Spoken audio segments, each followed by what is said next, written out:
दोस्तों, बंगाल की इकोनॉमी के बारे में आज शायद ही कोई अच्छी खबर हमें सुनने को मिलती है। लेकिन एक वक्त था जब बंगाल भारत के सबसे ज्यादा अमीर राज्यों में से एक था। अंग्रेजों से भी पहले यहाँ के टेक्सटाइल एक्सपोर्ट्स की चर्चा दुनिया भर में होती थी और यहाँ से लाखों टन माल वहां जाया करता था।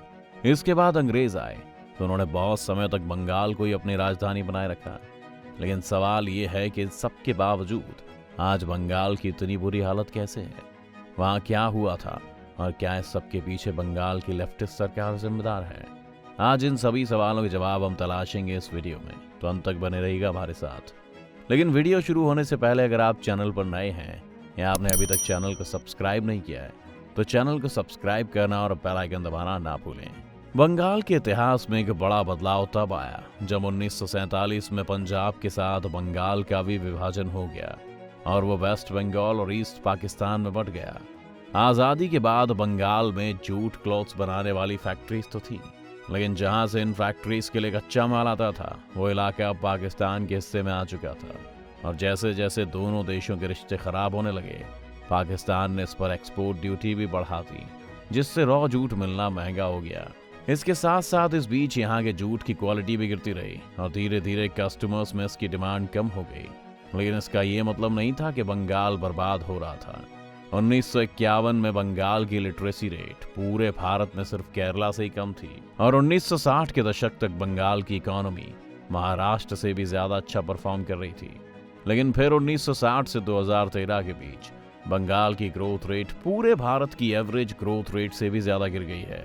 जहां 1955 में बंगाल भारत की 24% इंडस्ट्रियल प्रोडक्शन और 27% इंडस्ट्रियल एम्प्लॉयमेंट के लिए जिम्मेदार था, वहीं 2007 तक ये नंबर घटकर 4 से 5% के करीब आ गए थे। इस रैपिड डिक्लाइन के 3 मुख्य कारण बताए जाते हैं। बंगाल की इस डिक्लाइन का पहला कारण रहा भारत और पाकिस्तान के बीच हुआ 1965 का युद्ध, क्योंकि इस युद्ध के बाद भारत सरकार ने रेलवेज में अपनी इन्वेस्टमेंट्स कम कर दी थी और बंगाल में उस वक्त ज्यादातर लोग इंजीनियरिंग इंडस्ट्रीज पर ही ज्यादा डिपेंडेंट थे। लेकिन जब सरकार ने रेलवे में इन्वेस्ट करना कम किया तो अब इस इंडस्ट्रीज को रेलवेज की तरफ से कम ऑर्डर्स मिलने लगे और भारत में इस वक्त तक फॉरेन इन्वेस्टमेंट्स का कोई चलन भी नहीं था, जिस वजह से ये सेक्टर बहुत तेजी से वहां पर गिरा और इसी के साथ बंगाल की इकोनॉमी को भी एक बड़ा झटका लगा। लेकिन बंगाल के डाउनफॉल के पीछे इससे भी बड़ा कारण रहा वहां पर लेफ्ट पार्टीज के प्रभाव का बढ़ना।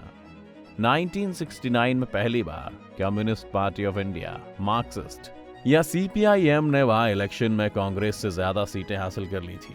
अगर आपको कम्युनिस्ट पार्टीज के बारे में ज्यादा कुछ नहीं पता है तो बस इतना ध्यान रखिए कि कम्युनिस्ट पार्टियां बड़ी प्राइवेट कंपनीज को ज्यादा पसंद नहीं करती हैं और उनकी ये कोशिश रहती है कि ज्यादा से ज्यादा चीजों को सरकार कंट्रोल करे।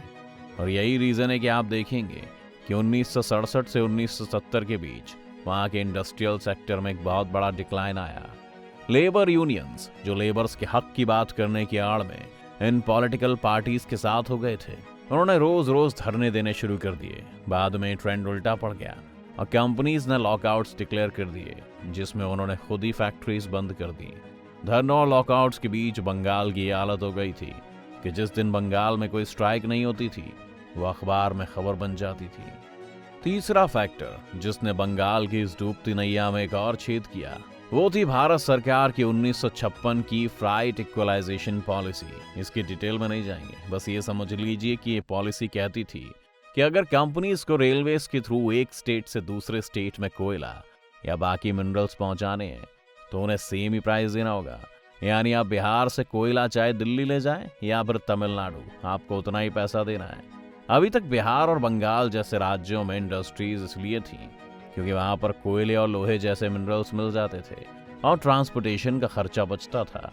लेकिन इस पॉलिसी के बाद इन कंपनीज के पास बंगाल में रुकने का कोई कारण नहीं बचा और वो बंगाल की जगह महाराष्ट्र और गुजरात जैसी जगहों पर जाकर फैक्ट्री सेटअप करने लगे, क्योंकि वहां पर पहले से ही अच्छा इंफ्रास्ट्रक्चर था और बढ़िया पोर्ट्स भी थे जहां से वो दुनिया भर में अपने प्रोडक्ट्स पहुंचा सकते थे।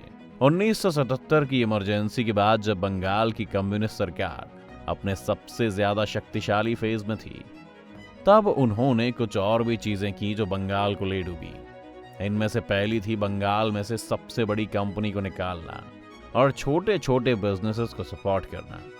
अब दिखने में तो ये अच्छी पॉलिसी है, हर सरकार को छोटे बिजनेसेस को सपोर्ट करना चाहिए, लेकिन ये भी याद रखिए कि उस वक्त बड़ी कंपनीज की कोई मदद नहीं की जा रही थी और देखते ही देखते सभी बड़ी कंपनीज वहां से जाने लगी और बची सिर्फ छोटी कंपनीज या फिर छोटे बिजनेसेस। छोटे बिजनेसेस के साथ जो मेन प्रॉब्लम है वो ये है कि वो कभी भी उस सेक्टर को ग्रो करने में ज्यादा भूमिका नहीं निभा पाते, क्योंकि वो आपस में कभी इकट्ठा नहीं हो पाते। इसके अलावा छोटे बिजनेसेस में क्वालिटी का ध्यान नहीं रखा जाता, जिस वजह से बंगाल से जो प्रोडक्ट्स बाहर जाने लगे थे उनकी क्वालिटी काफी गिर गई थी और इसीलिए फिर बाकी स्टेट्स ने वहां से प्रोडक्ट्स खरीदना ही बंद कर दिए और उनका एक्सपोर्ट गिर गया। अब इस ताबूत में आखिरी कील ठोकने के लिए आई 1991 की लिबरलाइजेशन पॉलिसी, जिसने फॉरेन कंपनीज के लिए भारत के दरवाजे खोल दिए और भारत में अचानक से एक इकोनॉमिक बूस्ट आ गया, क्योंकि हर कोई भारत में निवेश कर रहा था और यहाँ पर अब अपने बिजनेस सेटअप करने लगा था। इस स्थिति में पहले से ही खराब हालत में पड़ी बंगाल की इंडस्ट्रीज इन फॉरेन प्लेयर्स से compete नहीं कर पाई, लेकिन इन्हें बंगाल की हालत के लिए दोष देना सही नहीं होगा, क्योंकि बहुत सी कंपनीज तो बंगाल में भी सेटल होना चाहती थी, लेकिन वहां की सरकार ने उनका कभी सपोर्ट ही नहीं किया। इसी का एक उदाहरण है लैंड एक्विजिशन। किसी भी कंपनी के लिए बंगाल में जमीन खरीदना एक सरदर्द था, क्योंकि उन्हें कई सारे फॉर्म्स भरने पड़ते थे, चेक से गुजरना पड़ता था और फिर आखिर में उनकी फाइल सरकारी दफ्तरों में अटक जाती थी। इसलिए कंपनी ज्यादातर बेंगलोर, गुजरात और महाराष्ट्र जैसे रीजन्स में जाकर बसने लगी, जहां पर उन्हें सरकार से सपोर्ट मिल रहा था। आज बंगाल की ये हालत है कि वहां के 80% लोग स्मॉल स्केल कंपनीज में काम कर रहे हैं और वहां पर कहने को तो बेरोजगारी की दर देश की एवरेज से काफी कम है, लेकिन एक सच ये भी है कि इन लोगों की सैलरीज बहुत ज्यादा नहीं है। इसके साथ साथ बंगाल में एक बहुत बड़ा अनऑर्गेनाइज सेक्टर है जो टैक्स के दायरे में नहीं है। यहाँ आज भी जनसंख्या का बड़ा हिस्सा डेली वेजेस पर काम कर रहा है, जहाँ उन्हें कभी भी काम से निकाला जा सकता है, जिस कारण ना तो वो बेरोजगार हैं और ना ही उनके पास कोई जॉब सिक्योरिटी है। बंगाल ने इन सालों में अपनी इकोनॉमी को खुद इस तरह से तबाह किया है, लेकिन साथ ही हमें ये भी कहना पड़ेगा कि अगर हम इकोनॉमी को छोड़ दें तो बंगाल ने सोशली काफी तरक्की की है।